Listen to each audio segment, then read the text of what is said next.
glass blowing that I do is with the flame, as you have been seeing on the flame, where I'm working with that heat that's just small enough. Actual glass blowing is a glass blower pulling out or drawing out glass out of a furnace. So that's big stuff. What we as a family are doing are the smaller items, like the beads, the sculptural items, the straws, the pipes, the pendants, beads, whatever else needs to be done on a flame. The small flame is working with propane and oxygen. So the oxygen is for the heat, the propane is a nice clean burning gas which won't dirty and discolor any of your glass itself. So working with a small flame, we are able to concentrate on items that are quite a bit smaller than the traditional glass blower.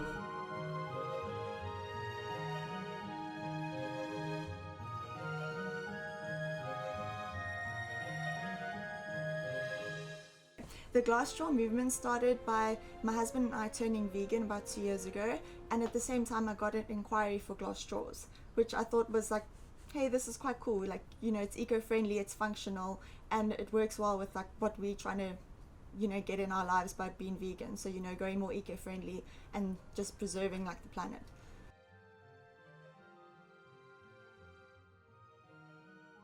I loved how my dad's pendants came out. So he does these awesome pendants with cold working, and it's just also the colors that really like inspired me. And then with my mom's work was her fishes. Like, I love her fishes and the penguins, like the sea type of things. Like, that was really cool. I just wanted to do something more functional, so that's why I went into more pipes and bongs. I've been doing glasswork for about 35 years. Started off sandblasting as a hobby and eventually ended up as full-time. Our family has been inspired. They've lived with it for 30 odd years. So it has become our norm working with glass in all aspects, from flat glass, curved glass, into borosilicate and laboratory glass. So we're working with many different types of glass and crystal. It's also working together, like debating, oh, this is going to work or this isn't going to work.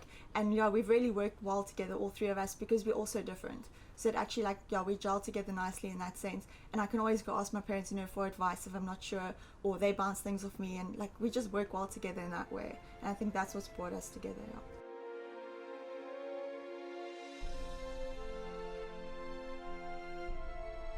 I can draw inspiration from seeing somebody's dress, outfit, shirt, whatever they are wearing, patterns that are on it.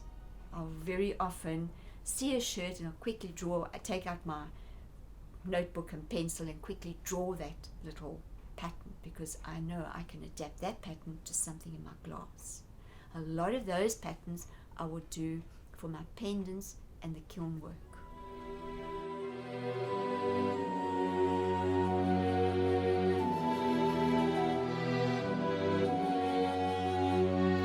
Dip the clean mandrels in what we call is a bead release.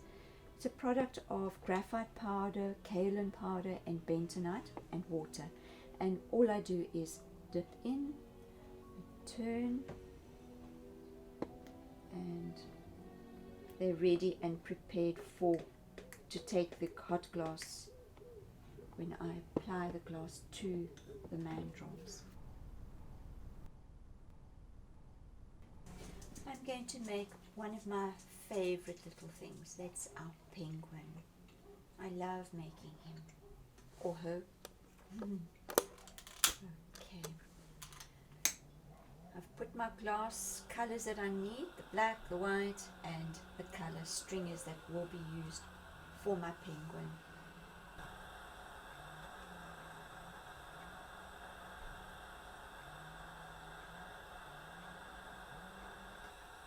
Roll it and flatten out all the little grooves. As you can see, heat will help to fill up those little crevices. You don't have to just keep adding more glass. The heat, actually, there we go, they've all come out, they're nice and smooth. I think what I've learned is one of the biggest things is having patience, learning to work with something that respect has to be there, and the patience. It's not just going to happen like that.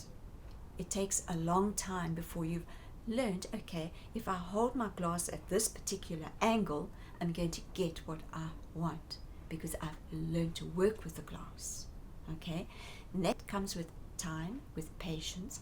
And I think one of the biggest things of having patience within one is having become a mom, having children. You've got to learn patience. I'm going to demonstrate, show a few of the pieces that I've done before on glass. I'm a cold worker in glass, and I do warm glass and hot glass as well. We make up pieces, blocks, which we cast, and then thereafter we'll machine them, cut pieces off in different shapes, and then I start making glass pendants. These glass pendants, this particular one has got 24 karat gold in it, so after it's been machined to shape, I cut it off and then bond the gold into it, and then we remachine and fit a sterling bale to the top for hanging purposes. Here's another one that we've done before. This one has a silver in it.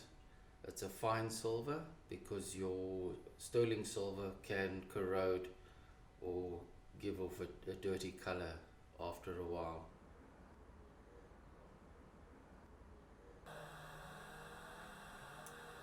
Okay, and I'm just going to try and just even heat everywhere, because while I'm working there, the bottom is getting a little cool.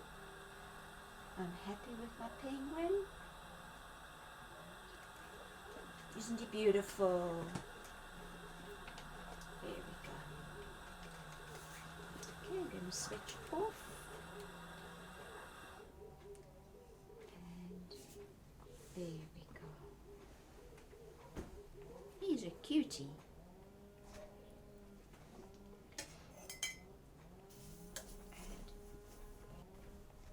And in we go. Now the story with this vermiculite.